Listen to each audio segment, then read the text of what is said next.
Assalamualaikum warahmatullahi wabarakatuh.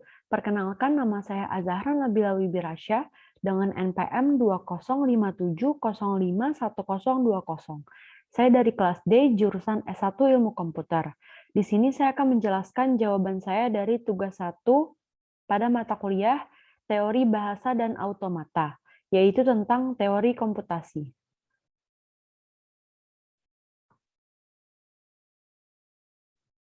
Teori komputasi. Teori komputasi adalah cabang ilmu komputer dan matematika yang membahas apakah dan bagaimanakah suatu masalah dapat dipecahkan pada model komputasi menggunakan algoritma. Bidang ilmu ini terutama membahas hal terkait komputabilitas dan kompleksitas dalam kaitannya dengan formalisme komputasi. Teori automata, yang biasa dikenal juga sebagai Theory of Computation, adalah cabang teoretis dari ilmu komputer dan matematika, yang terutama berkaitan dengan logika komputasi, sehubungan dengan mesin sederhana yang disebut sebagai automata. Automata memungkinkan para ilmuwan untuk memahami bagaimana mesin menghitung fungsi dan memecahkan masalah. Motivasi utama di balik pengembangan teori automata adalah untuk mengembangkan metode untuk menggambarkan dan menganalisis perilaku dinamis dari sistem diskrit. Automata berasal dari kata automaton yang berkaitan erat dengan automation. Komputasi. Komputasi adalah langkah-langkah untuk mendapatkan hasil fungsi dari input yang diberikan.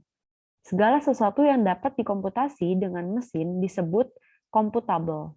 Hal ini membentuk teori komputabilitas, atau yang biasa disebut computability theory, atau menyatakan kebalikan, yaitu menunjukkan apa yang tidak diselesaikan dengan komputasi.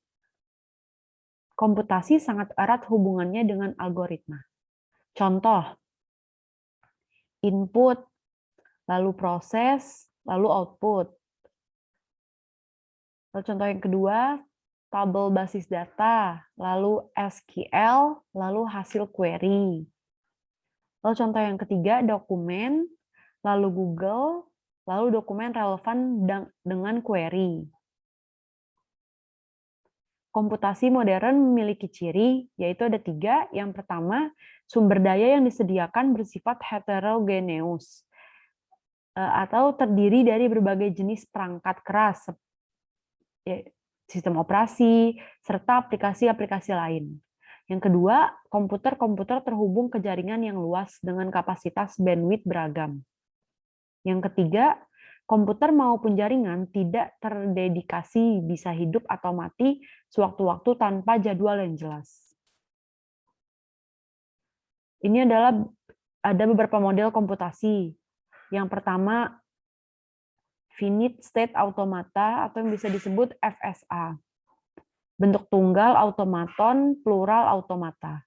Ini yang kedua, push down automata, atau bisa disebut PDA. Dan ini yang ketiga, mesin Turing, atau bisa disebut Turing machine. Ini adalah model yang paling umum digunakan.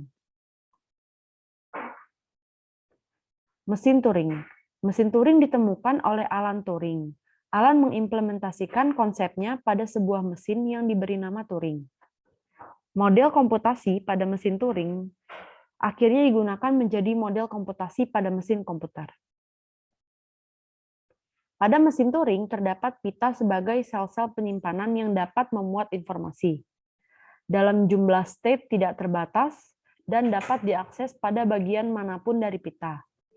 Terdapat head yang menunjukkan posisi yang diakses pada pita, yang dapat bergerak ke kanan atau ke kiri untuk membaca input, melakukan penulisan, ataupun mengubah isi pita. Mesin Turing bisa dianalogikan seperti komputer sederhana dengan jumlah state sebagai memori, pita sebagai memori sekunder, dan fungsi transisi sebagai program.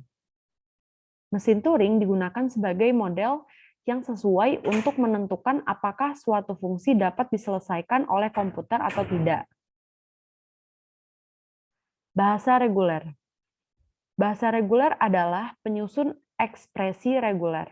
Ekspresi reguler terdiri dari kombinasi simbol-simbol atomik menggunakan 3 operasi, yaitu yang pertama katenasi, yang kedua alternasi, dan yang ketiga adalah repetisi atau closure. Pada kasus scanner, simbol-simbol atomik adalah karakter-karakter di dalam program sumber. Dua buah ekspresi reguler adalah ekuivalen jika keduanya menyatakan bahasa yang sama. Ini ada operasi pada bahasa reguler yang pertama, yaitu katenasi atau konkatenasi. Itu adalah penyambungan dua buah string. Contoh, jika diberikan dua string, X sama dengan ABC dan Y sama dengan 1, 2, 3, lalu concate XY sama dengan X kali Y sama dengan XY sama dengan ABC 1, 2, 3. Lalu A sama dengan cat, dog, dan B sama dengan house, maka A kali B sama dengan cat house, dog house. Yang kedua, ada alternasi. Alternasi memperbolehkan pilihan dari beberapa pilihan dan biasanya disajikan dengan operator. Seperti contoh yang ada di sini, contoh yang menggunakan juga operator ekuivalensi. Bentuk tulisan cepat tertentu juga biasanya digunakan dengan alternasi, khususnya elips. Di sini ada 3 sifat aljabar alternation. Yang pertama, operasi alternation bersifat komutatif. Yang kedua, operasi alternation bersifat asosiatif. Yang ketiga, elemen identitas operasi alternation adalah dirinya sendiri. Yang ketiga, ada repetisi. Repetisi membolehkan ekspresi dari konstruksi yang diulang beberapa kali. Terdapat 2 operator yang digunakan, yaitu superscript dengan simbol plus dan superscript dengan simbol bintang. Bintang yaitu karakter asterik atau bisa dikenal penutup bintang atau star, yang artinya bisa tidak muncul, bisa juga muncul berhingga kali.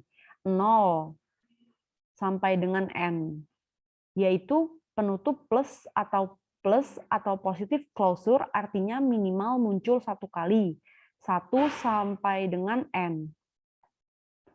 Sekian dari saya, apabila ada salah kata saya mohon maaf. Wassalamualaikum warahmatullahi wabarakatuh.